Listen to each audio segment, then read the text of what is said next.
agora Sub40, o programa de entrevistas de Ópera Mundi com Breno Altman. Boa noite a todos e a todas. Hoje é 2 de dezembro de 2021. Começa agora mais uma edição do programa Sub40. Nosso propósito é entrevistar convidados e convidadas que representam uma nova geração de lutadores, pensadores e realizadores.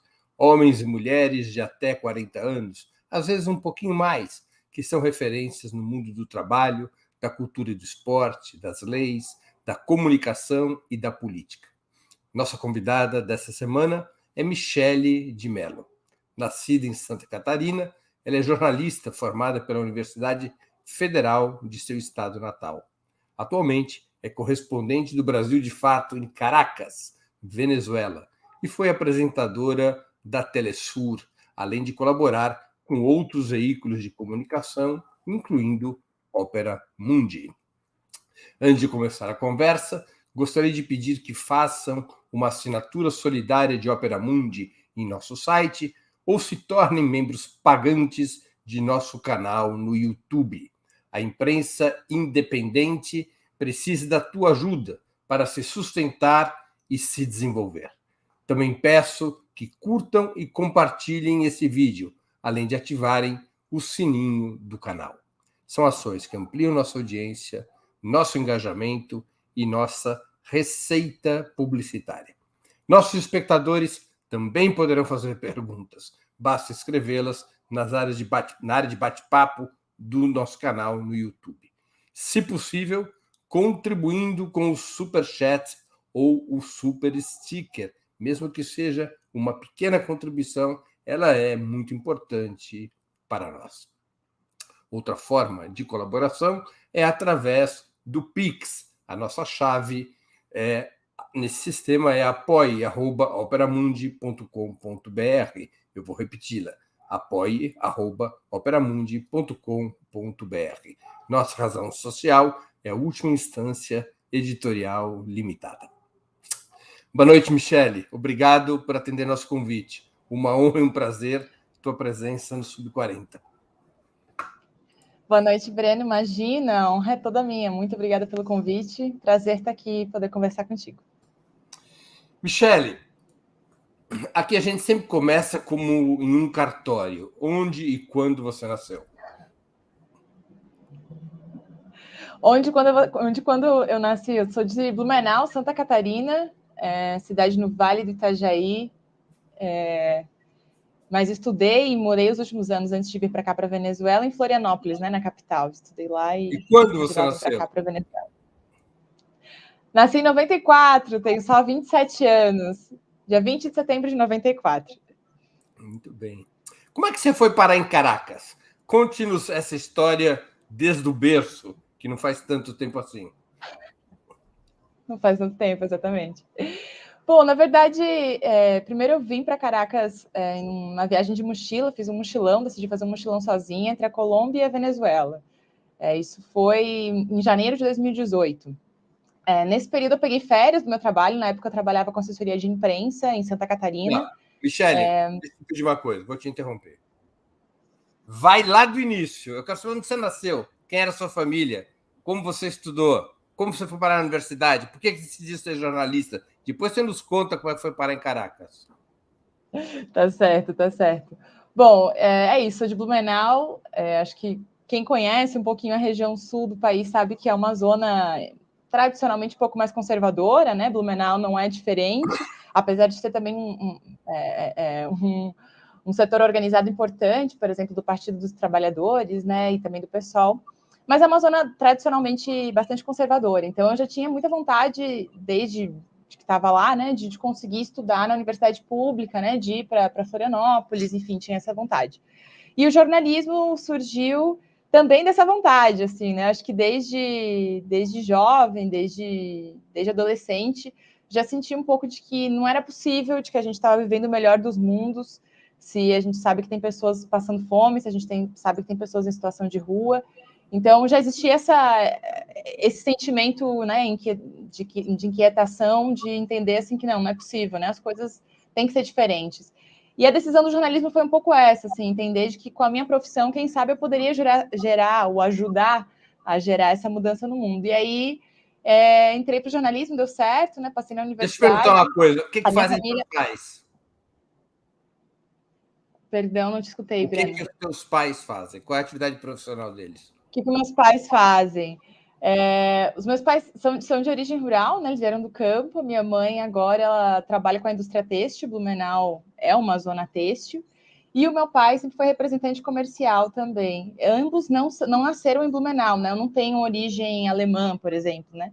Os dois saíram de casa muito jovens, ambos fugindo de um ambiente familiar bastante difícil, assim, né? Tanto meu pai saiu de um ambiente familiar, enfim, um pouco violento, e a minha mãe também, jovens tentando a vida em Blumenau, e lá eles se conheceram. Até hoje ambos moram lá em Blumenau, minha mãe e meu pai já está aposentado agora, e minha mãe continua trabalhando com a indústria têxtil. Eles não têm nada a ver, nem com jornalismo, nem com atividade política.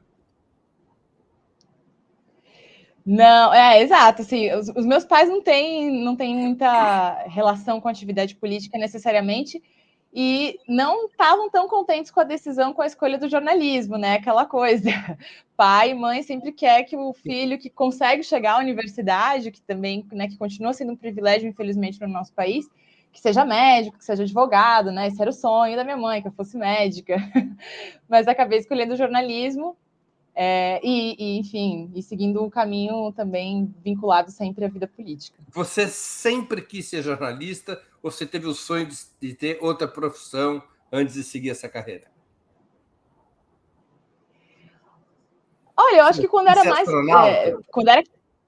Exato, quando eu era criança, eu lembro que eu queria ser cantora. Tinha uma época que eu queria ser cantora, cantava na frente do espelho em casa, fazia show com as bonecas. Então, aí, ó, adorava pintar o cabelo para ir para a escola. Teve um período que eu queria ser cantora. Mas depois disso, eu acho que sempre foi mais vinculado à comunicação. Cheguei a pensar em fazer direito já maior, né? Já quando estava na adolescência. Mas acho que a comunicação sempre foi. Eu lembro que comecei, inclusive, a ter contato com a comunicação, com o jornalismo em geral. A gente fazia videoclipes, a gente fazia paródias de videoclipes, eu e as minhas amigas, né? Na época com a câmera digital, quem tinha câmera, e eu adorava editar esses videoclipes que eu fazia com as minhas amigas. Então, acho que essa paixão pelo audiovisual, pelo jornalismo, pela comunicação começou aí. Bacana. E aí você fez tua educação fundamental e o ensino médio em Blumenau, e aí você se muda para Florianópolis para fazer a universidade? Isso, eu te entendi bem. A conexão aqui às vezes é um pouco precária, então tá travando um pouquinho o que você fala. Mas acho que eu te entendi. Tu perguntaste se eu fiz o ensino fundamental em Blumenau e depois fui fazer a Universidade de Florianópolis, né? Uhum. Eu estudei num colégio luterano em Blumenau, tinha bolsa de estudos na época, foi um colégio particular, eu tinha bolsa de estudos. Que foi, enfim, importantíssimo também para conseguir dar a possibilidade logo em seguida de estudar mais, né, e conseguir entrar na universidade pública. Aí fiz jornalismo na Universidade Federal de Santa Catarina, em Floripa, e aí, desde o primeiro ano, já comecei a me identificar com a militância política, participar de atividades de militância, começando aí com a eleição do DCE, o Diretório Central dos Estudantes, e do Centro Acadêmico, né? Também participava do Centro Acadêmico lá em Floripa, é o Centro Acadêmico Adelmo Genro Filho, né? O Adelmo Genro foi professor ali de jornalismo na UFSC, então o Centro Acadêmico presta essa homenagem, e o próprio curso de jornalismo e o Centro Acadêmico também mantém essa tradição de estudar a teoria do jornalismo com a perspectiva do Adelmo, né? Que é uma teoria marxista do jornalismo, uma visão marxista do jornalismo. Me diga uma coisa, você teve na sua militância estudantil, você estabeleceu vínculos partidários? Sim. Já no segundo ano da universidade, eu comecei a me organizar na Juventude Comunista Avançando, que é a juventude do Polo Comunista Luiz Carlos Prestes, uma organização de caráter partidário, ainda que o nome não seja partido, é uma organização de caráter partidário, inclusive, né, participamos de processos eleitorais, por exemplo, disputamos processos eleitorais, participamos de outros tipos de disputas de sindicato, enfim, de movimentos sociais, e desde então vou para quase 10 anos aí que eu milito na juventude. Você está até vestida a caráter. Estou vestida a caráter, exatamente, que essa é uma camiseta que nós fizemos em homenagem ao Luiz Carlos Prestes, patriota revolucionário comunista. Para quem não conhece a história do Prestes, convido a conhecer. Prestes foi, na minha opinião, maior comunista, a maior liderança popular da história do nosso país.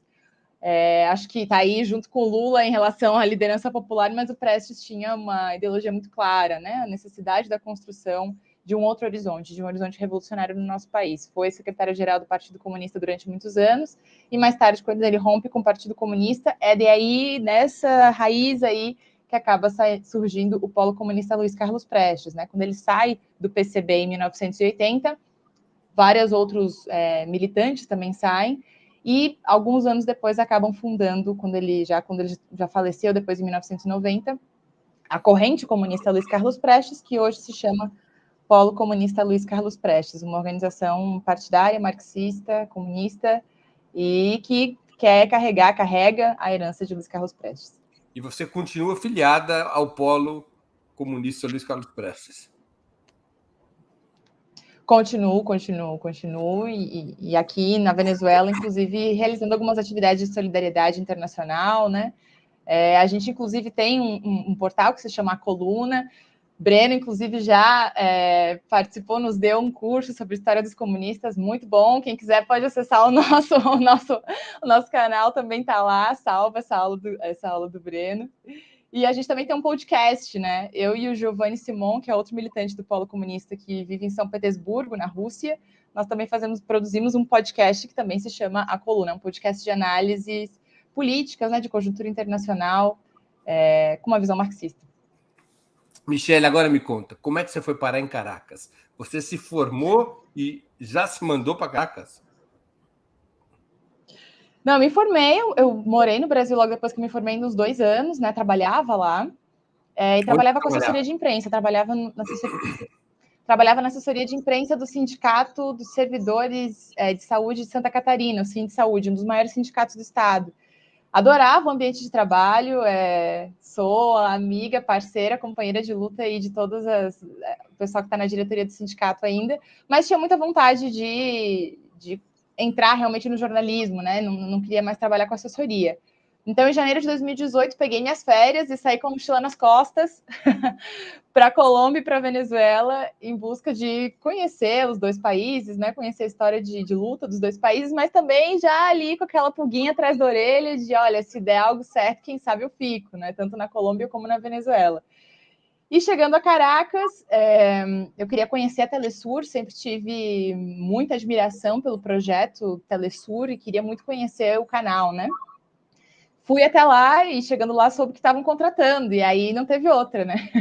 Já apresentei o currículo nesse mesmo dia, fiz uma prova escrita, fiz uma prova de câmera, também um casting, e passadas 3 semanas eles me ligaram, me contratando, então eu voltei para o Brasil, né? Cumpri meu aviso prévio, o pessoal do sindicato foi super, super parceiro, todos me apoiaram muito nesse processo de vir para cá, e volto para cá já trabalhando na Telesur em março de 2018.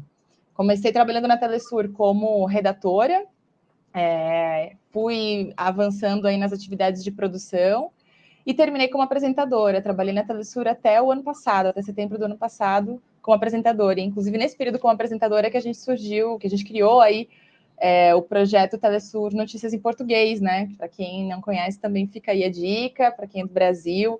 A Telesur tem programação 24 horas, né? Em espanhol e em inglês, mas também tem um programa em português, um noticiário que sai todas as quintas-feiras, um projeto que eu tenho muito prazer e muito orgulho, né, de ter feito parte tanto da concepção como dessas primeiras edições, e ele continua. E como é trabalhar na Venezuela? Como é ser jornalista na Venezuela? Olha, eu sempre costumo dizer para as pessoas que a Venezuela e que o povo venezuelano e o povo brasileiro são muito parecidos, né? Eu acho que nós somos muito parecidos na nossa espontaneidade, na simpatia, na boa recepção das pessoas que vêm de fora. Os venezuelanos adoram o Brasil, adoram brasileiros. Então, eu gosto muito de morar aqui na Venezuela, assim, apesar de toda a loucura. Também eu costumo dizer que aqui a gente vive uma vida de gato, né? Que cada ano valem por 7. Porque cada ano aqui na Venezuela, bom, Breno, tu já veio para cá muitas vezes, né? sabe que acontecem muitas coisas, assim, nesse último período ainda mais, né? Principalmente a partir da narrativa Juan Guaidó em 2019, mas sempre. A Venezuela é um país muito ativo. É certo, né, que existem uma série de dificuldades que talvez a gente não tenha ou não esteja acostumado no cotidiano da vida no Brasil, mas é um país muito acolhedor, um povo muito acolhedor, muito alegre, muito feliz, e gosto muito de morar aqui, assim. E ser jornalista aqui é uma vida ainda mais ativa, eu acho, né? Justamente porque a Venezuela sempre tem o que falar, sempre dá o que falar, e sempre tem muita notícia circulando por aqui. Acho que a Venezuela não tem mais como sair de ser um ponto geopolítico muito importante no mapa, não só para a América Latina, mas a nível mundial, né? Eu acho que as decisões que estão sendo tomadas aqui, o processo que está em curso aqui, tem um peso fundamental para o mundo inteiro, né? Não se resume só à Venezuela. Então, ser jornalista aqui é uma loucura, né? Você tem que estar sempre atento a mil coisas. Mas é muito bom, gosto muito. Convido as pessoas a virem conhecer. Ninguém morre de tédio na Venezuela. Nem um pouco. O Galeano também, inclusive, costumava dizer, né, que na Venezuela os segredos são ditos gritando, né? E aqui na Venezuela é isso. Tudo é muito expansivo, né? Aqui não tem tédio realmente. Quais foram os fatos mais marcantes que você cobriu nesse período trabalhando na Venezuela? Olha, acho que foram alguns, assim, começando pela reeleição do presidente Nicolás Maduro lá em 2018, que foi impressionante, assim, foi uma campanha imensa, né? Os atos de campanha, o encerramento de campanha foi uma atividade imensa, e eu acho que ali foi o primeiro momento, assim, de perceber como o chavismo realmente é uma força viva, assim, né? É muito mais do que necessariamente um partido político, ou é muito mais do que necessariamente enfim, uma bandeira vazia, né? Ou algum tipo de movimento que segue cegamente o que dizia o Chaves. Não é isso, assim, né? Acho que o chavismo é isso, é uma força política viva, né? Que está se reinventando. E isso fica muito evidente quando você acompanha as manifestações, quando você acompanha isso, nas atividades de campanha. E é uma festa, que tudo é uma festa, né? A gente está acostumado no Brasil a que as marchas sejam, né, de caminhar e etc. Aqui também se caminha, mas no meio você sempre vai encontrar gente fazendo festa, vai encontrar gente tocando tambor, vai encontrar gente fazendo qualquer outro tipo de música e as pessoas estão se divertindo. Então, começando pelas eleições, mas acho que todo o ano de 2019 foi bastante pesado, assim, né? Começando pela autoproclamação do Juan Guaidó, passando aí pela tentativa de entrada de ajuda suposta, né? Ajuda humanitária em fevereiro. Depois teve a situação do apagão aqui, que foi bastante intenso, né? Viver isso foi bastante intenso e cobrir também foi bastante intenso. E logo depois teve essa tentativa de tomada de uma base militar aqui na zona leste de Caracas, por parte, né, do Guaidó e Leopoldo Lopes, que é outro membro do mesmo partido do Guaidó. Esse dia eu lembro claramente, assim, eu morava na época, trabalhava na Telesur, que ficava no extremo leste da cidade, eu morava no extremo oeste da cidade. E a tentativa de golpe foi justamente no meio disso, assim, né, atravessando a principal via que dá acesso a esses dois pontos, né, extremos de Caracas. E foi impressionante, assim, né? Foi impressionante. Simplesmente a gente acorda com a notícia de que tem um tanque e umas pessoas tomando uma base militar, assim, no meio da cidade, assim. E sem saber realmente o que iria acontecer. O apagão também foi a mesma situação, assim, né? Ninguém sabia o que estava acontecendo, se era um golpe de Estado, o que foi.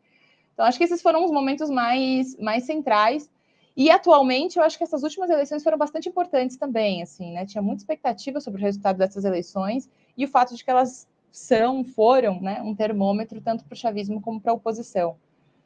Mas é isso, eu destacaria as eleições de 2018, com todos os processos que a gente viveu em 2019 e agora, recentemente, as eleições também. Teu microfone está fechado, Breno. E sobre o cotidiano na Venezuela, o que uma brasileira como você mais estranhou e o que você mais gostou, mais se acostumou vivendo em Caracas? O que eu mais estranhei Eu vou chutar e vou acertar. Vai lá. absoluta falta de pontualidade. Também é importante. Total, isso sim, isso sim. Quem for, pessoal, eu vou dizer, eu conheço a Venezuela há muitos anos, vou dizer para vocês. Quem for a Venezuela, a passeio ou a trabalho, confiando que as coisas vão acontecer nos horários marcados, esqueçam. Isso não existe, essa hipótese. Nunca. Sim, eu acho que é uma boa. A impontualidade é uma boa mesmo, Breno. Mas é que depois de quase 4 anos aqui, a gente já meio que se acostuma, assim. Mas é realmente, assim, a impontualidade é um assunto sério e é para tudo, assim. E o mais engraçado é que os venezuelanos podem chegar 1 hora depois do horário que combinaram contigo, numa boa, assim, como se nada tivesse acontecido, dando oi e tal, sem nenhum tipo de explicação e tá tudo bem, assim. No Brasil, a gente ficaria pé da vida, né? E aqui não tem nenhum problema. Eu acho que isso em 2018 também o país ainda vivia uma situação de crise um pouco maior, então acho que o que eu estranhei mais era o fato de não ter tanto liberdade para sair, por exemplo, à noite ou a partir do momento que escurece, né? Sempre ter essa ideia de que Caracas era uma grande metrópole, uma grande cidade muito, muito agitada. E em 2018 ainda era um país que à noite todo mundo ficava recluso, né? Ia para dentro de casa. Talvez essa foi uma das coisas que eu estranhei no início, a impontualidade, com certeza. E o que eu mais gosto, né, ou o que é mais fácil aqui de ver no cotidiano, eu acho que é justamente esse modo de ser dos venezuelanos, assim, que tudo é uma festa, tudo é diversão, tudo vira piada.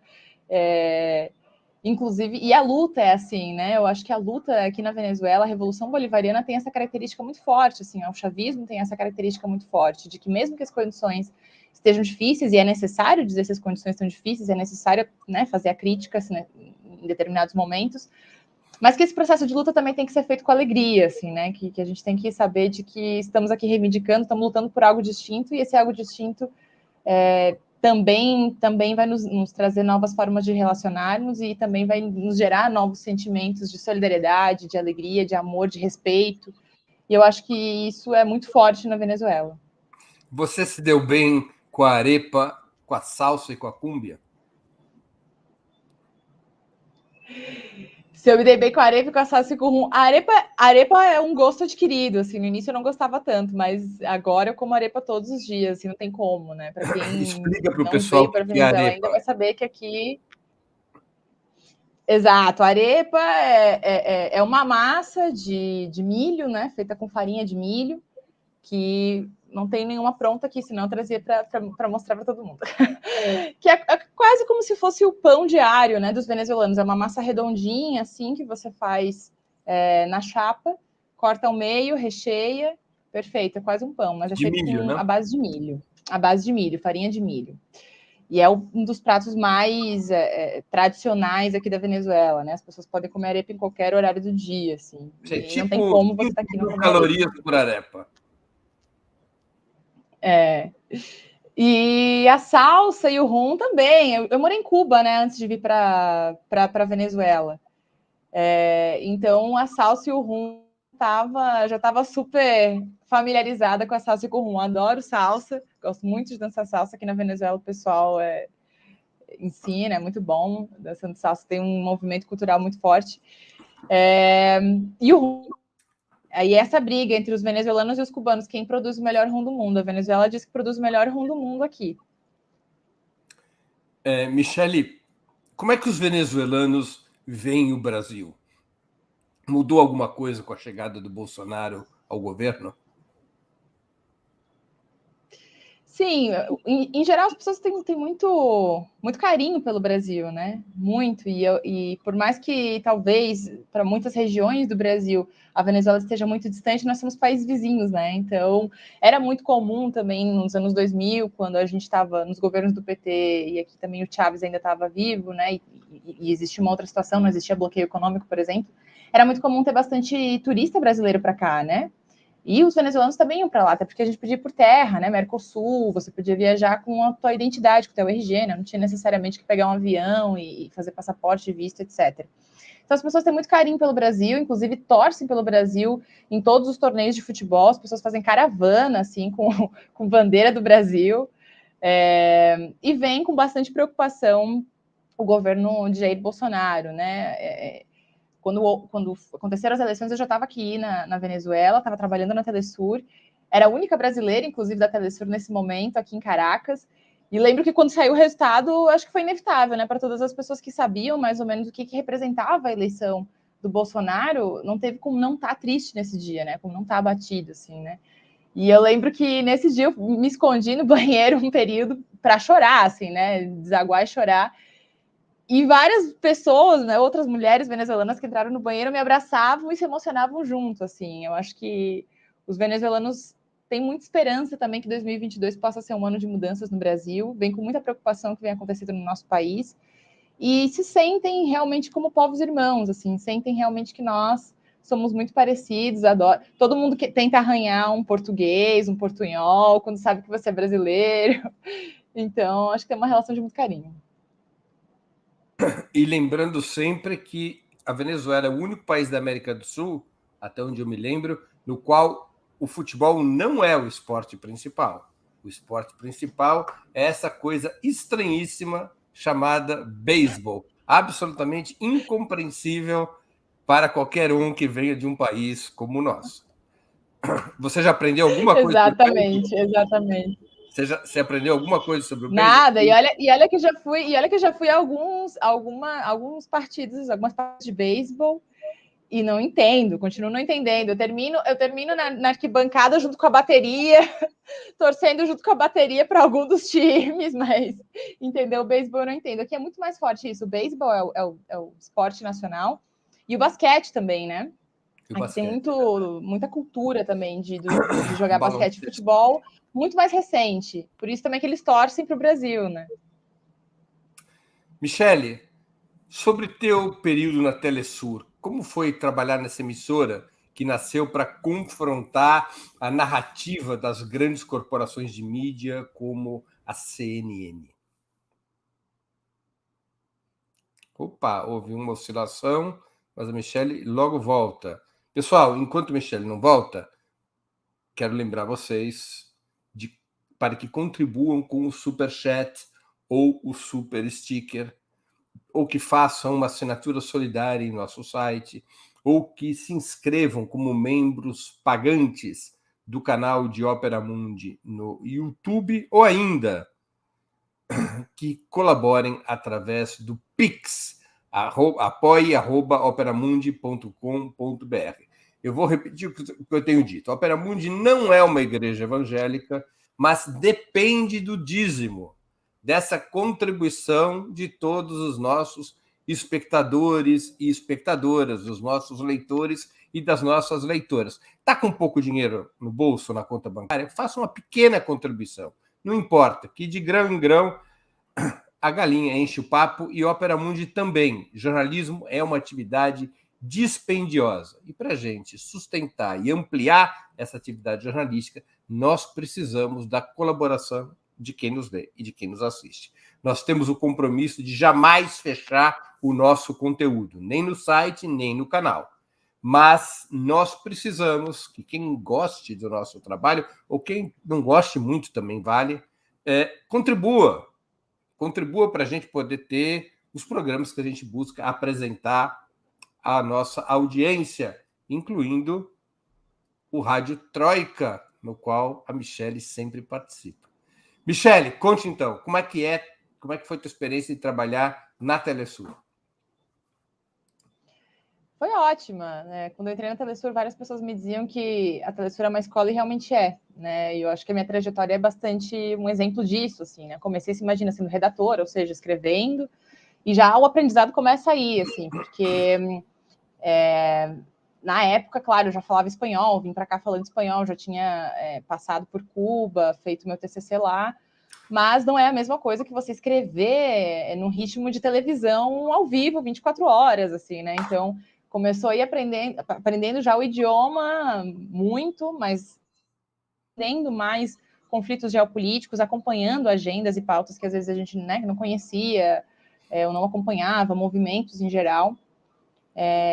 E logo em seguida também avançando ali dentro do próprio canal. Eu acho que o canal tem uma mística muito importante, né, que tem tudo a ver com o projeto em si, né? Não é só um canal de televisão, né? Um projeto que foi criado a partir de uma ideia do Chávez e do Fidel, justamente de ser essa força de unidade da América Latina e uma força de unidade da América Latina contra-hegemônica, né, que traga a voz dos povos do sul global, né, que fale sobre as nossas lutas, que fale sobre os nossos pesares também, né, mas que traga essa perspectiva. Então, eu acho que estar na Telesur é um aprendizado constante, tanto do aspecto, enfim, técnico, né, jornalístico, como do aspecto político mesmo, de você entender um pouco os conflitos que acontecem no mundo. Então, além, é claro, disso, de você ter essa concepção de que ali a gente está junto em torno de um horizonte. Então, os colegas com quem eu trabalhei, né, são amigos, são companheiros, assim, que eu levo para a vida toda, né? Tem várias pessoas.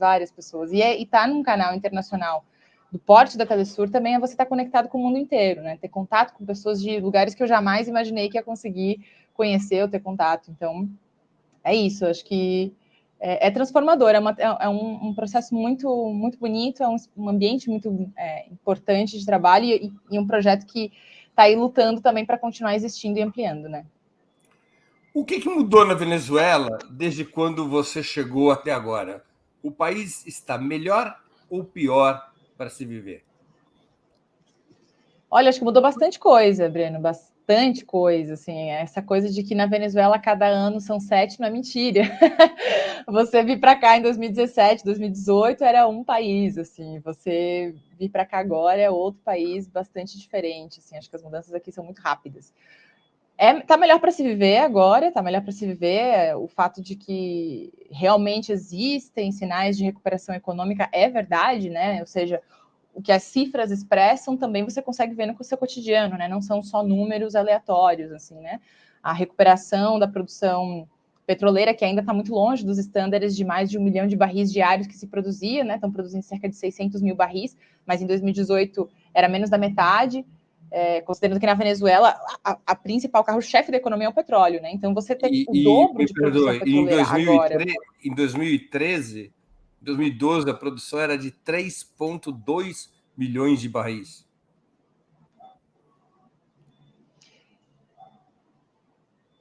Isso, a partir do bloqueio econômico, a partir de 2015, a produção de petróleo aqui na Venezuela caiu 60%, né? E também arrastou o PIB lá para baixo, também caiu 60% o PIB, Produto Interno Bruto do país. Então, você sair de 2018 ter uma produção de petróleo que era isso, em torno de 200, 300 mil barris, né? Um país que chegou a produzir mais de 2 milhões de barris por dia, chegou nesse ponto aí de 300 mil, e agora está produzindo cerca de 600 mil barris por dia, ou seja, é o dobro, né?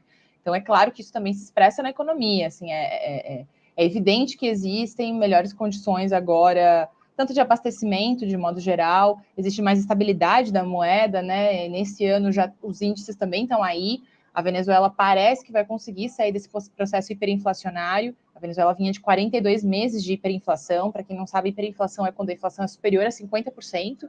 Então, era mesmo... Em 2018, era aquela dinâmica de quem viveu nos anos 90 no Brasil, antes do Plano Real, é que sabe, assim, dos preços mudarem durante o dia, de acordo com a variação do câmbio, né? Do teu salário também... ter que você cobrar ele quinzenal e não saber realmente quanto é que vai valer esse teu salário até o final daquela quinzena, porque existiu uma escalada de preços de inflação diária. E agora existe muito mais estabilidade, né? Nesse último mês, a Venezuela teve 10%, o índice inflacionário chegou a 10%. Tem muito mais dinheiro circulando no país, existe um processo de dolarização recente também, que começou a partir de 2019. Agora, essa, digamos, facilidade, né, essa maior quantidade de dinheiro circulando no país, a maior disponibilidade de produtos e serviços em geral, e também a maior quantidade de pessoas circulando no país, que isso também acontece, isso quase ninguém diz, mas assim como muitos venezuelanos migraram, tem muitos venezuelanos que estão retornando, e retornando abrindo seu pequeno negócio, empreendendo com algo, fazendo algo, ajudando a movimentar a economia também. E voltando, por que isso? Porque o país agora já está muito mais estável politicamente, é um país seguro e que tem melhores condições econômicas para você viver.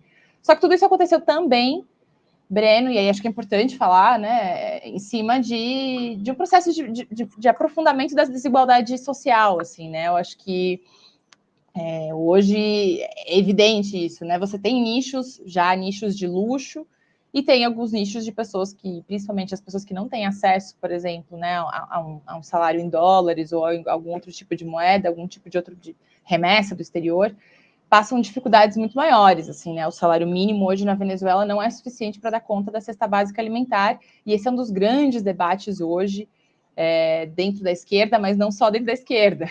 É um dos grandes debates nacionais, né? O que fazer para conseguir aumentar o salário mínimo para todo mundo e conter esse avanço do câmbio paralelo, né? Que é o que fazia aumentar essa hiperinflação, né? Uma das tantas táticas aí de guerra híbrida que a Venezuela vem sendo atacada, né? Vem sofrendo desde 2015, pelo menos, mas antes já. Michele, a Amanda Cotrim, que também é participante da Rádio Troika, ela pergunta o que mudou na Michele depois de viver na Venezuela. Amanda, querida, companheiríssima de Rádio Troika. Estamos aqui acompanhando os teus colegas de Rádio Troika, que eu já vi a Camila Varenga, que é nossa correspondente em Madrid, vi a Amanda, ainda não vi o Lucas, mas a pergunta da Amanda para você é essa.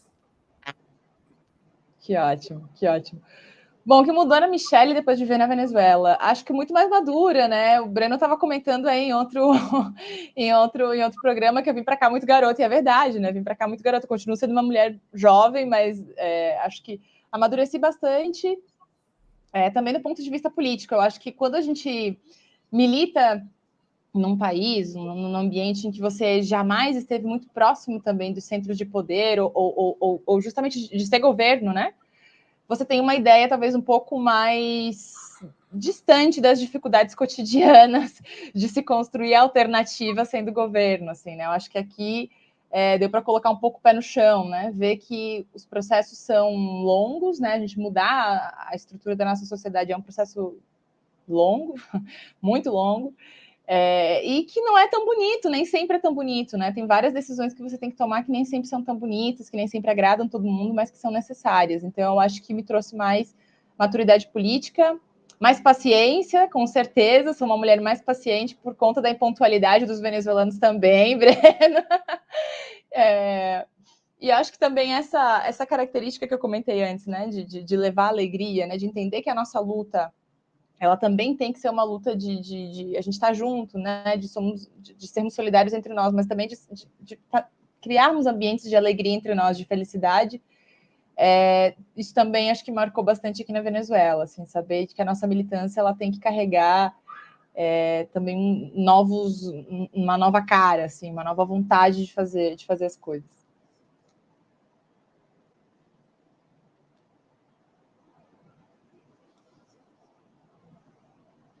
Breno, eu não estou te ouvindo de novo. Não sei se é o teu microfone ou se é a minha conexão. Eu estava sem som. Eu repito a pergunta. Agora a Venezuela, afinal de contas, é uma ditadura ou uma democracia? É uma democracia, com certeza, né? Eu acho que a Venezuela, inclusive, dá uma lição de democracia, né? Os venezuelanos, nos últimos 23 anos, tiveram 29 processos eleitorais, isso sem contar as simulações de eleição, que também é uma dos pontos que estão dentro do calendário eleitoral. Todo processo eleitoral tem antes uma simulação e as pessoas saem para ir votar. E aqui o voto não é obrigatório, né? O voto é facultativo. Simulação de eleição? Como assim? Chamam de simulacro, né? É um exercício mesmo. Antes de um mês ou 2 meses antes das eleições, eles convocam as pessoas a participar, a conhecer a urna eletrônica, ver como vão ser as medidas agora durante a pandemia, como vão ser as medidas de biossegurança. Ou seja, e é um outro dia que você sai da sua casa para ir votar, né? E muitas vezes fazer fila para votar. E aqui as jornadas eleitorais são de 12 horas, né? E em muitos lugares, inclusive nessas últimas eleições, são de mais de 12 horas porque as pessoas continuam na fila para votar. Então, a Venezuela é isso, é uma democracia e que não é só, eu acho que não se expressa só, e isso é bem importante também, acho que destacar, Breno, não é só uma democracia que se expressa na eleição, né? Porque eu acho que isso também é um mito que a gente tem muito forte pela social-democracia no Brasil, assim, né? De que é o máximo do que pode ser representar a democracia, a participação popular é a eleição, né? Você ir votar. Não, né? Eu acho que aqui se criou uma cultura de participar dos processos eleitorais muito forte, a partir também da Revolução Bolivariana, a partir do chavismo, né? E aí estão aí os números. Mas eu acho que os venezuelanos também têm muito já muito forte essa característica dentro deles e tem uma história de luta muito grande, assim, né? De entender que a democracia também é você participar, né? É também você ir para a rua, é você contestar, é você reivindicar os seus direitos. Então, uma das coisas que é muito forte aqui, por exemplo, é que se acontece algum problema com você, sei lá, numa fila do mercado, te cobraram um produto mais caro do que o produto realmente estava marcando ali na prateleira, e você fala isso alto, imediatamente as pessoas vão te abraçar, entendeu? As pessoas vão te apoiar e vão dizer assim, não, isso está errado. Então, tem um sentido de justiça, um sentido de coletividade e de exercer a democracia a partir das pessoas, do povo, muito forte. Assim. Eu acho que isso tanto para a esquerda como para a direita, né? Porque a direita também está aí, né? Também teve suas formas de expressar, né? Os setores opositores também saem para se manifestar. Então, eu acho que é isso. Acho que a Venezuela tem uma tradição democrática muito forte e continua dando esse exemplo, assim, continua mostrando isso cotidianamente. Há liberdade de imprensa na Venezuela ou, como dizem os meios de direita, o governo manda em tudo? Liberdade de imprensa na Venezuela, né? Só basta a gente ver em qualquer grande evento que todas as agências internacionais, né, as agências mais conhecidas, né, as grandes agências estão aqui, estão trabalhando e fazendo seu trabalho. A CNN está aqui, vai para todos os eventos, são credenciados em todos os eventos. Pelo contrário, assim, eu acho que existe um trabalho, inclusive, das autoridades e aí do Ministério, por exemplo, de Comunicação, de facilitar, né, um visto de trabalho para jornalistas que venham para cá trabalhar. Então, sim, tem. Eu particularmente nunca vivenciei ou vi perto de mim uma situação de, não sei, de ter algum tipo de jornalista que possa ter publicado algo crítico e sofrer retaliação. Nunca vi isso acontecer. Acho que essa liberdade de imprensa também está expressa nos próprios meios locais venezuelanos, né? Não só necessariamente na imprensa internacional que está aqui, que está trabalhando livremente, né? E fazendo pautas críticas ou não críticas ao governo e continuam participando também da agenda oficial, né? Nunca foram televisões banidos. privadas, rádios privadas, jornais privados, que são Exato. governo. Exato, além, essa era outra parte, além da imprensa internacional, a imprensa local, você consegue ver, né, ligando a televisão, você consegue ver essa diferença, né, você consegue ver quais são os canais estatais, ou talvez mais afins ao governo, e quais são os canais privados que não são afins ao governo, e você escolhe, assim, né, a mesma coisa para canais de programas de rádio, para sites. Então, sim, eu acho que sim, acho que na Venezuela existe sim bastante liberdade de expressão para ambos lados. Andréia Figueiredo, ela sempre participa dos nossos programas, agradecer a Andréia. Ela te pergunta: quais os países de esquerda Michele conhece e quais diferenças mais marcantes? De esquerda, olha, Cuba, né? Eu estudei em Cuba, o último semestre da universidade eu estudei lá, então Cuba, Venezuela, Bolívia, quando, né, no período que ainda estava o Evo como presidente, e também estive na Argentina no período que que a Cristina ainda era presidente. Eu acho que cada processo é um processo, eles são bastante diferentes, né?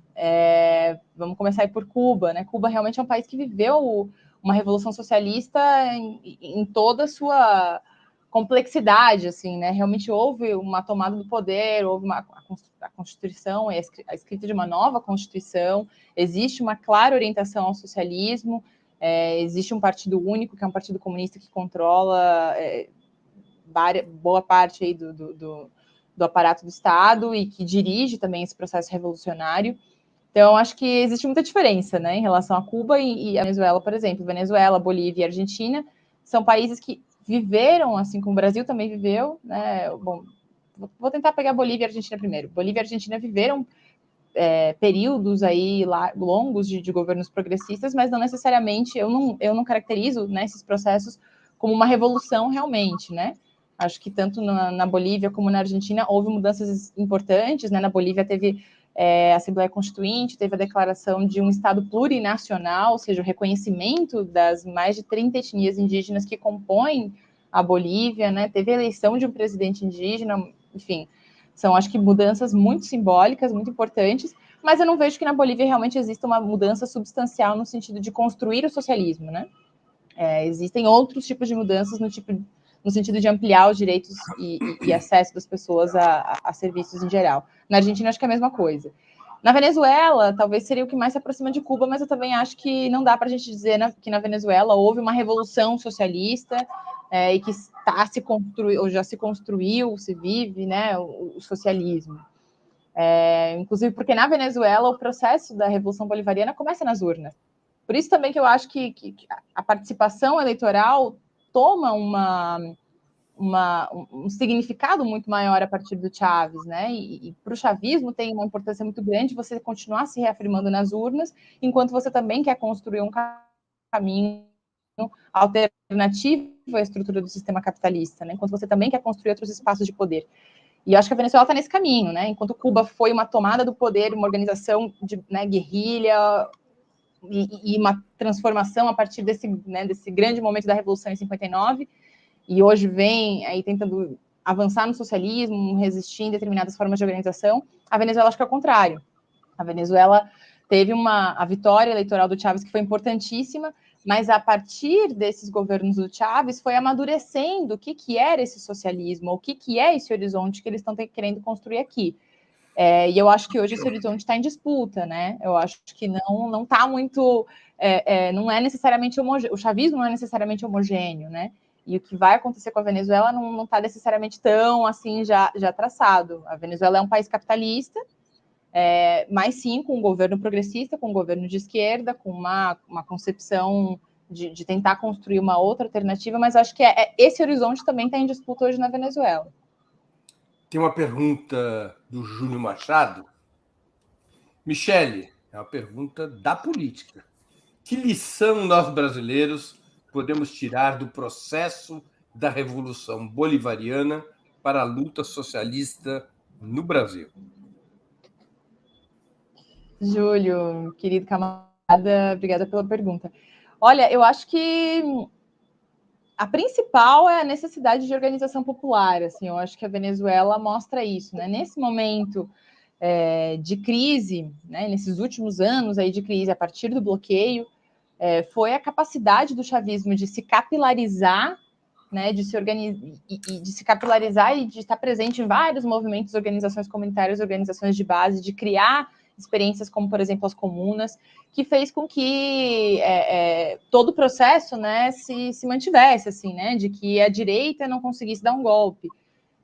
Então, eu acho que a principal lição é essa, assim, é de que a gente precisa organizar o povo, precisa organizar a juventude e precisa organizar através do território, precisa organizar através do que as pessoas mais sentem, né, das pautas que as pessoas têm mais presentes. Porque sem essa organização a gente não consegue nem conter os ataques do imperialismo, nem conter os ataques contra os nossos países e nem avançar a construção do socialismo, né? Nem avançar em pensar uma alternativa. E eu acho que isso a Venezuela dá esse grande exemplo. Assim, existe muita diversidade de organizações de base, mas quando também é necessário, elas estão unidas em torno desse grande projeto. E são essas organizações de base, são esses movimentos sociais, essa capacidade do chavismo de ser capilar e de ser popular, né? De ser composto por gente, por povo, que faz com que o processo da Revolução Bolivariana se mantenha. Michele, o grande polo patriótico, coalizão chavista, venceu as eleições regionais do último dia 21 de novembro. Você já citou isso. O que isso muda no cenário político interno e internacional do país? Essas eleições foram bastante interessantes, Breno, porque, como eu tinha dito antes, elas seriam um termômetro para o chavismo, que chavismo é governo, né? O chavismo é governo, está no governo central, né? O presidente Nicolás Maduro, mas o chavismo também é maioria na Assembleia Nacional, no parlamento, que aqui é uma câmara só, né? Unicameral. E o chavismo também já era maioria nos governos locais, né? Antes, já estava em 19 governos dos 23 e em 90% das prefeituras. Então, para o chavismo era uma eleição importante para mostrar que tanto, como o povo estava avaliando essa gestão do chavismo e que tanta popularidade ele não conseguia manter. Para a oposição, e principalmente para os setores opositores que não estavam participando das eleições desde 2015, né, que teve alguns partidos que não estavam e que voltaram a participar agora, também seria um termômetro, porque era esse termômetro de você ver, pois é, depois de tantos anos negando, né, a existência de uma democracia na Venezuela, negando todos os processos eleitorais, negando a via constitucional da disputa política, voltar para as urnas, como que seria para esse setor? E eu acho que o resultado foi bastante expressivo do que acontece hoje no país, assim, né? O chavismo realmente venceram novamente em 19 governos, sendo que vai ter uma nova eleição, o estado natal do Chávez, em Barinas, vai ter que ter eleição de novo agora em janeiro, e perdeu somente em 3 estados. Por que em Barinas vai ter novas eleições? Por que em Barinas vão ter novas eleições? Por que no estado natal do Chávez haverão novas eleições? Haverá novas eleições? Não consegui entender. Falhou muito. A tua pergunta era por que vai ter novas eleições em Barinas? Isso aí. Isso, tá. Vão acontecer novas eleições em Barinas porque um dos candidatos que disputaram tinha sido inabilitado pela Controladoria Geral da República. Então, teve uma outra pessoa, um ex-deputado, que entrou com um recurso pedindo para paralisar a votação e para realizar novas eleições, justamente porque esse candidato estava inabilitado. O Tribunal Supremo de Justiça da Venezuela aceitou esse recurso e interrompeu a contagem dos votos e decidiu realizar uma nova eleição. Esse estado estava sendo disputado pelo Argenis Chávez, que é o irmão do ex-presidente Hugo Chávez. Esse estado, desde o início da Revolução Bolivariana, ele é governado pelo chavismo. Primeiro ele foi governado pelo pai do Chávez, em seguida por Adán Chávez, que é outro irmão do Chávez, e agora por Argenis Chávez, que já era o atual governador e tentava a reeleição. E pela oposição, a oposição saía dividida, né? Como saiu dividida em todos os estados, na verdade. Pela oposição, aí tinha esse candidato do Vontade Popular, que é o partido do Guaidó. Ele foi justamente o candidato que estava inabilitado. E também tinha um candidato do partido tradicional da direita aqui, que se chama Ação Democrática, né? É um dos partidos mais tradicionais. Foi justamente o Ação Democrática que entrou com esse recurso no Tribunal Supremo de Justiça e o tribunal entendeu que realmente a pessoa que estava inabilitada não poderia disputar essas eleições. Mas, enfim, voltando ao resultado das eleições, realmente o chavismo vence, perdeu em 3 estados, que são Corredes, é um estado no interior do país, um estado agrícola, principalmente, perdeu para o partido do Henrique Capriles, que é o primeiro justiça. O Henrique Capriles era outra figura importante da política nacional. Nueva Esparta, que é onde está a Ilha Margarita, então alguns brasileiros talvez lembrem, né? Era uma dos lugares aí, das rotas turísticas importantes para os brasileiros. Exato. E perdeu em Zulia, que é um estado que também o chavismo governava, esse estado, um dos estados mais importantes do país, estado petroleiro. Perdeu para o Manuel Rosales, que é um personagem aí também tradicional da política. Um líder histórico da oposição. E um personagem... Um líder histórico exato, e um personagem...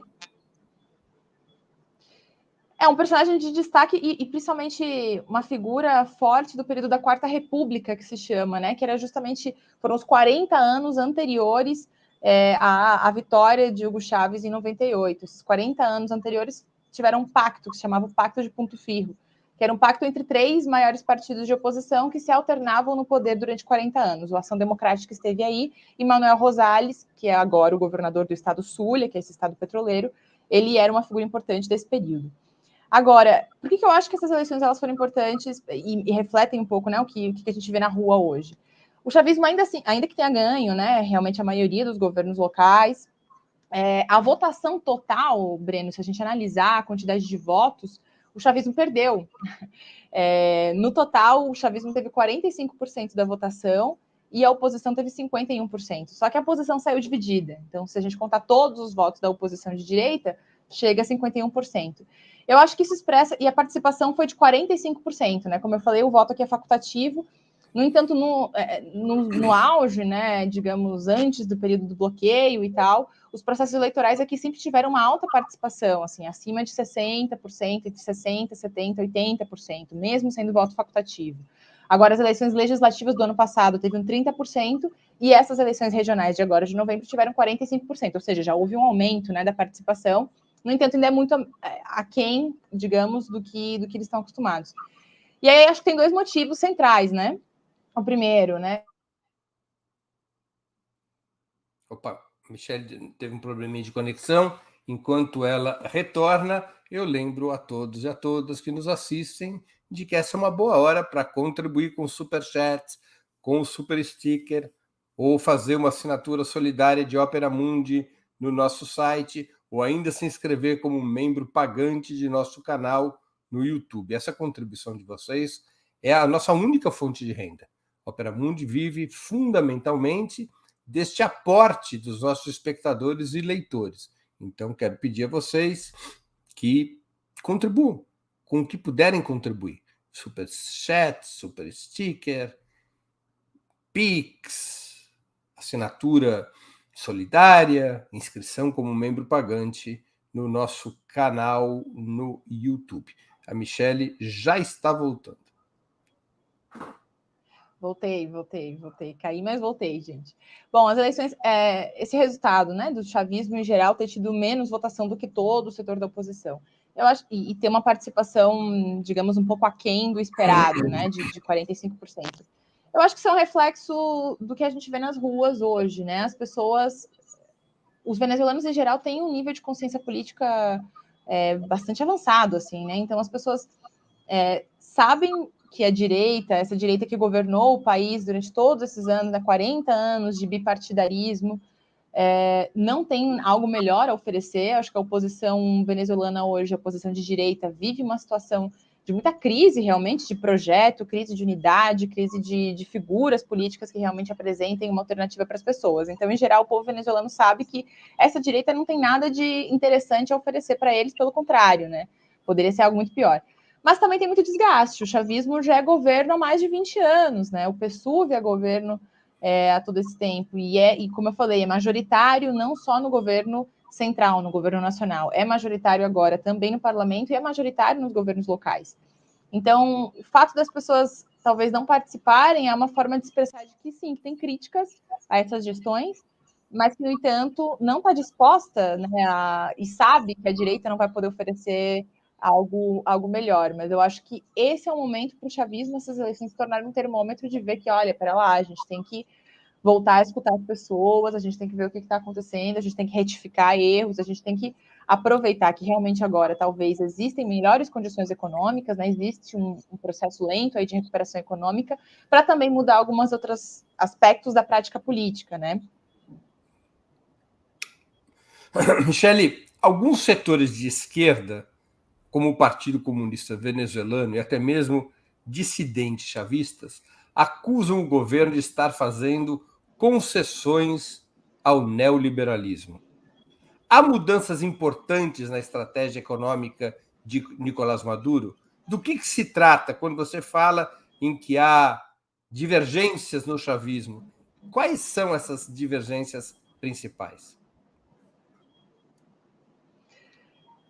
As principais divergências acho que estão justamente aí, né, no aspecto da política econômica e alguns setores do chavismo, por exemplo, mais próximos ao Partido Comunista, também de entender que a direção atual do PSUV, o partido governante, né, o Partido Socialista Unido da Venezuela, não necessariamente aponta para construção de novas estruturas, para a destruição do capitalismo, para a construção do socialismo. Pelo contrário, né?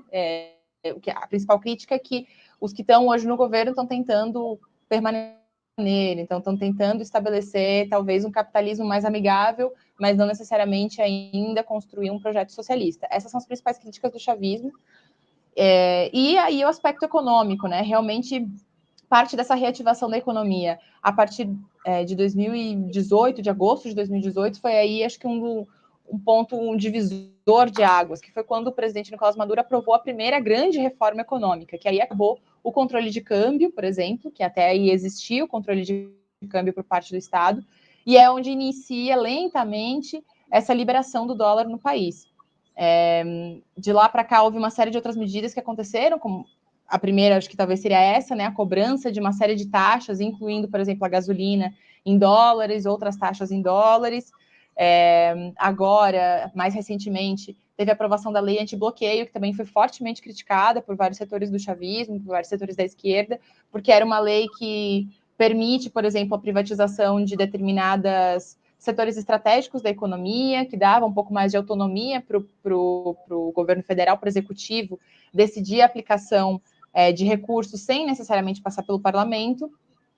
O PSUV, né, o governo, dizia que essa lei era necessária justamente para driblar um pouquinho as dificuldades do bloqueio, né, e de que determinado sigilo era necessário justamente para que os Estados Unidos, a Europa, enfim, não bloqueassem novas transações que o Estado tenta fazer. Além disso, também agora está em discussão na Assembleia Nacional o projeto de zonas econômicas especiais, que é inspirado, inclusive, no modelo chinês, mas tem uma série de problemas também que a esquerda critica, né? O que ela prevê, essas zonas econômicas especiais, né? São zonas em que o Estado vai dar uma série de incentivos para que as empresas, inclusive empresas estrangeiras, venham investir, seja no turismo, seja no petróleo, na mineração. E ali, nessas zonas, vai ter uma cobrança quase zero de impostos, e também não necessariamente os patrões têm que seguir as leis trabalhistas nessas zonas, né, na hora da contratação dos trabalhadores. Então, essa é uma crítica bastante forte. E, por fim, a questão do salário, né? A questão do salário também é muito séria, assim. Hoje, o salário mínimo na Venezuela vai cair de $2, se for fazer o câmbio, né? No entanto, a cesta básica alimentar gira para uma família de 4 pessoas, gira em torno aí de $300. Opa, mais uma queda aqui da Michelle. A gente vai esperar ela retornar. De novo, então, eu vou aqui fazer a nossa propaganda para que vocês contribuam com o Opera Mundi através do Super Chat, do Super Sticker, ou se tornando membros pagantes do nosso canal. Michelle já voltou. Gente, desculpa, a conexão Agora, a cesta básica custa em torno de $300. Mas tem distribuição direta de cesta básica também, né? As CLAPs. Tem o CLAP, exatamente, exato. É o Comitê Local de Assistência e Produção. Sim, o CLAP atende cerca de 6 a 7 milhões de famílias, né? Lembrando que a Venezuela é um país de 30 milhões de habitantes, então você falar em 6 a 7 milhões de famílias seria quase metade da população, né? Se pensar que uma família seria no mínimo.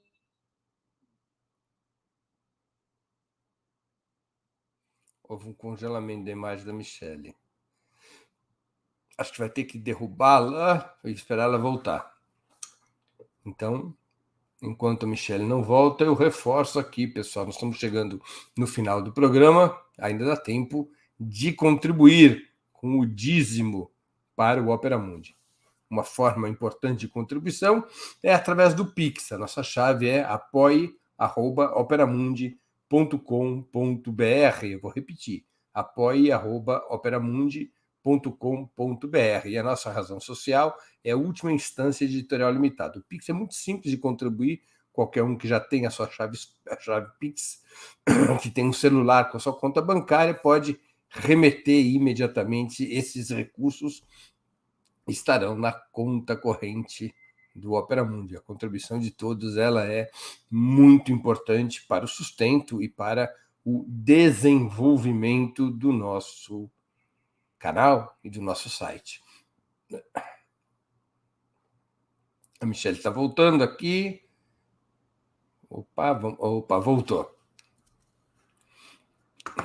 Tá bem. Tá me ouvindo? Eu não estou ouvindo você. Agora eu tô te ouvindo. Vocês estão me ouvindo bem? Aí, agora sim. Agora verde e ouço todo mundo, gente. Uma pergunta de uma espectadora. A conexão não está ajudando. Vamos lá. Uma pergunta de uma espectadora nossa.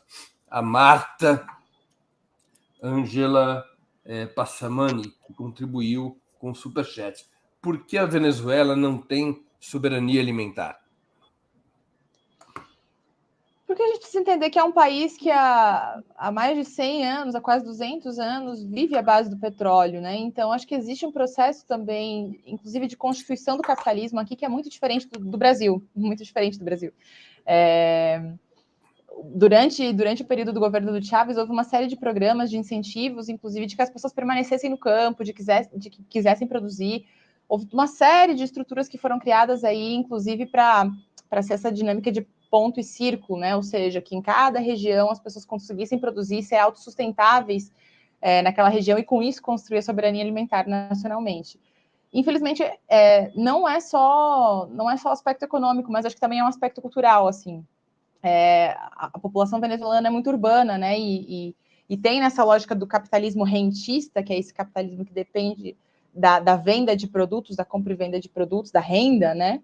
E nesse caso, da renda do petróleo, tem uma dinâmica aqui muito forte de viver do comércio, de viver dos serviços.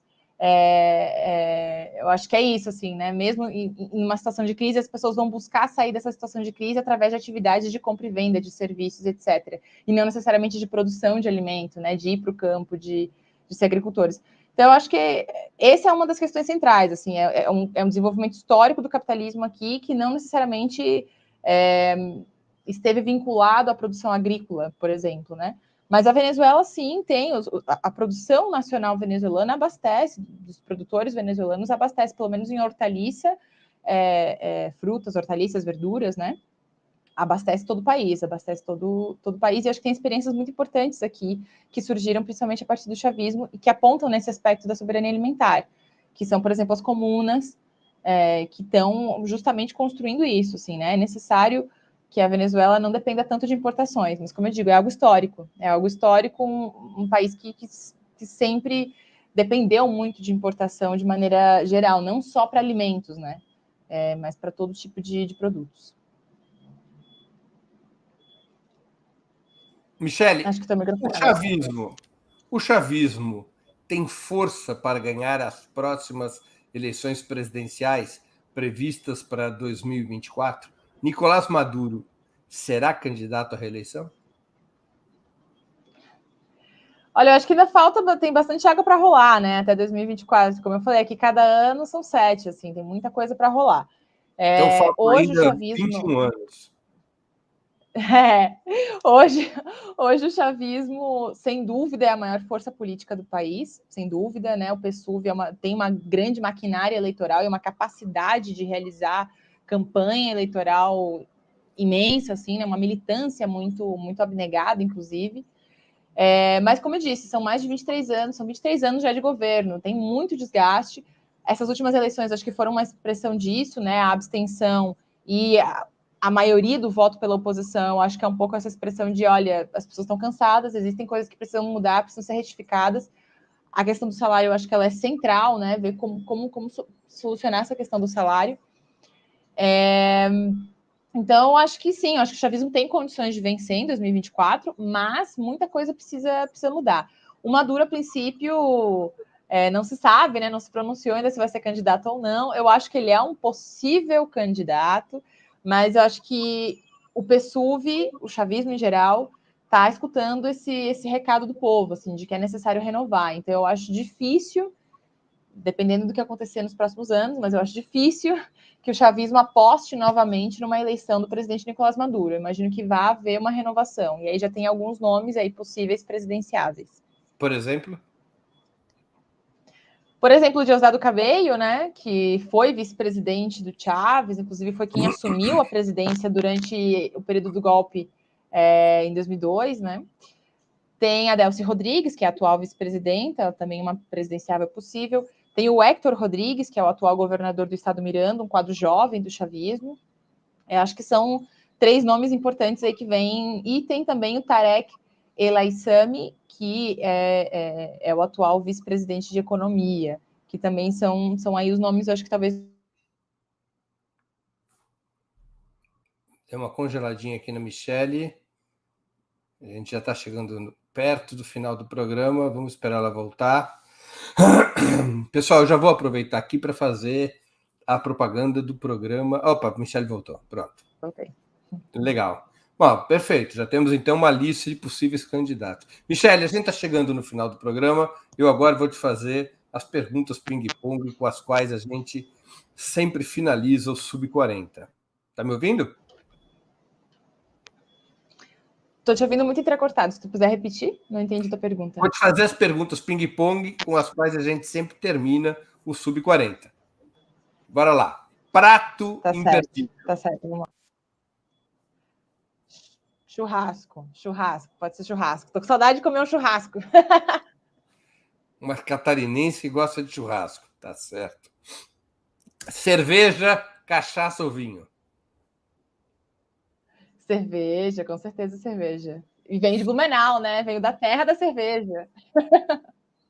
Esporte favorito? Esporte favorito, eu acho que poderia ser vôlei. Quando eu estava na escola, eu jogava vôlei e handebol. Gosto muito dos dois, mas acho que vôlei. Time de futebol?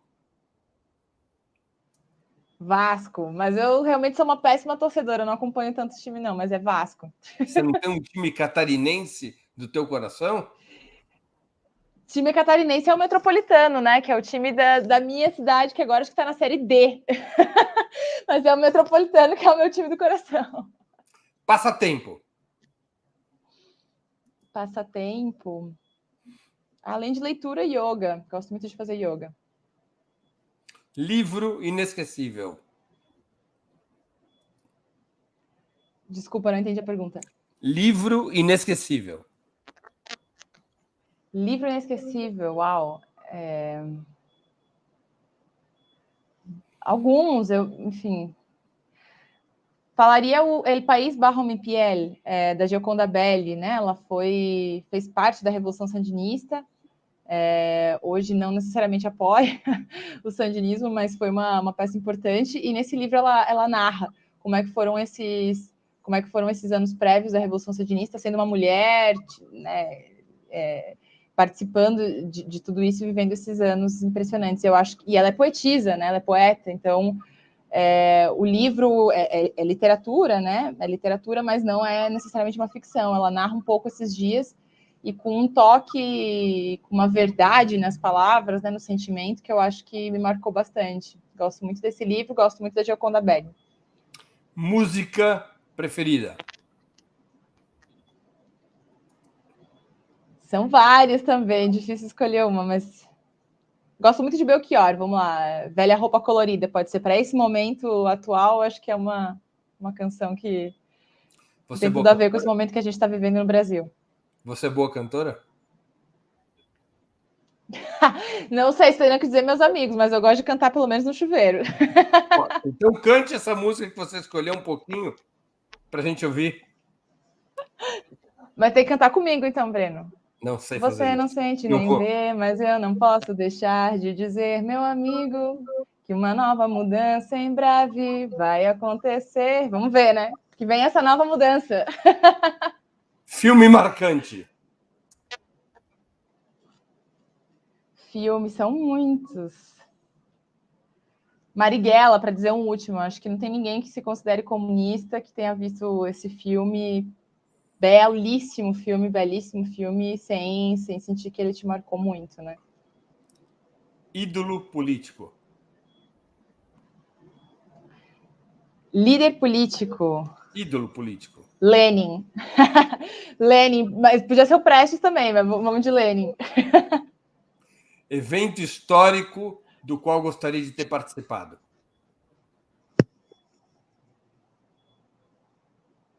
Eu vou dizer Revolução Russa pelo período, né? Pelo período que existiu a União Soviética, pelo período que foi o processo da Revolução Russa, eu me interesso muito e acho que a gente teria muito, muito, muito, muito a aprender ainda sobre o processo da Revolução Russa. Acho que sim, Revolução Russa. Michele, muito obrigado pelo teu tempo e por ter participado do Sub-40. Tenho certeza que nossos internautas aproveitaram e se divertiram muito nessa mais de hora conversando. Queria agradecer a audiência por ter nos acompanhado e repetir meu agradecimento a você mesma. Imagina, muito, muito obrigada, Breno. Que pena a conexão nos boicotou alguns minutos, mas que bom que a gente conseguiu conversar. Muito obrigada a todo mundo que participou e que esteve aqui junto. Um prazer, e é isso. E vamos adiante, né? Vamos juntos. Eu acho que esse ano tem muito para nós como esquerda, para nós como jornalistas, comunicadores que tentam fazer uma comunicação diferente, que fale de nós, fale do nosso povo. E estamos juntos. Muito obrigada mesmo. Prazer. Tchau, Michele. Repito meu agradecimento à audiência, especialmente aqueles que contribuíram com o Superchat, com o Super Sticker, ou se tornaram membros pagantes do canal de Ópera Mundi no YouTube, ou ainda fizeram uma assinatura solidária em nosso site, ou que colaboraram com o Pix. A próxima edição do Sub40 será no dia 9 de dezembro, quinta-feira, às 20 horas. O convidado será o jornalista Helder Maldonado, um dos âncoras do programa Galãs Feios. O título do programa não podia ser outro. É bonito ser um galã feio? Até lá, boa noite a todos e um grande abraço. Para assistir novamente esse programa, se inscreva no canal do Ópera Mundi no YouTube. Curta e compartilhe nossos vídeos. Deixe seus comentários. O jornalismo de Ópera Mundi é mantido com o seu apoio. Faça uma assinatura solidária em www.operamundi.com.br. Com um pequeno valor mensal, você nos ajuda no desenvolvimento de um jornalismo independente e de qualidade. Obrigado pela audiência e até a próxima.